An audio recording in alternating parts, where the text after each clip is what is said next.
Hey, Lorenzo, I randomly have hit the record button because you started saying something that kind of blew me away. And I think people need to hear it. So you were talking about something that you noticed in your hometown. Yep. So I'm originally from Italy, from a small town called Bergamo, which has become very popular in the past few years because Ryanair, which is the most, I would say, one of the top five airline companies here in Europe, made Bergamo the main hub, right?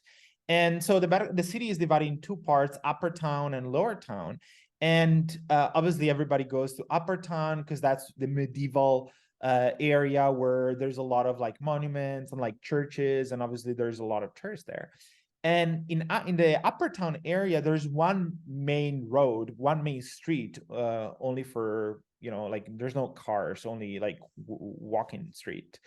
And this street is maybe like 1 kilometer long, so half a mile, I believe, approximately like half a mile long. And in this street, there's maybe like 5 or 6 different bakeries. Okay. And they sell, a little bit of everything from like bread to pastries to pizzas, right? But there's one bakery in particular that is kicking everybody else's ass. And what they've done differently than everybody else, and mind you, this is not even the best bakery in the street, right? From a quality standpoint, there's another couple of two that are much better. But what these guys have done is absolutely genius. I mean, it's not genius, but I think it's genius, but it's very simple.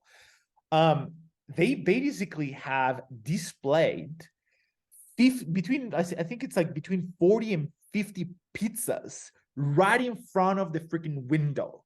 So every single time somebody passes by, any tourist, right? Because obviously there's a lot of tourists walking around that street. They pass by and they see like a crazy amount of pizzas with like a lot of ingredients, especially like international tourists. They love when the pizza is very loaded with a lot of ingredients like prosciutto and like tomato and stuff like that.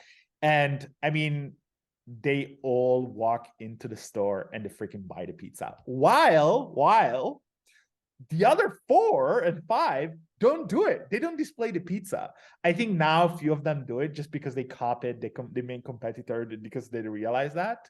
But I thought it was a very good example of somebody that shows off the goodies that they have in order to attract customers in.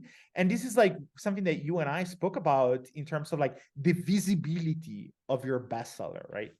Yeah, no, I think this is exactly right. I mean, if you have, to tie this into e-commerce, is that if your bestseller is driving 17% of sales, go back to analytics and look to see how many people went to the bestseller product page. And if you find that only 10% of people that came to the website navigated to the bestseller product page, and your bestseller is driving 17% of sales, there's a mismatch here. You want 17% of people to discover your bestseller page. So then you can come up with some different ideas similar to the bakery where they're using pizzas to kind of attract attention to that bestseller page. I think it's a very clever idea. And how do you know when you've arrived at the right number? When the proportional visits to the bestseller match up with the proportional sales of the bestseller. So I love it. Thanks for sharing this, Lorenzo. Yeah. And if you guys ever come to Italy, just ping me. I'll hook you up with a pizza place. Awesome. Talk to you soon, buddy. Take care.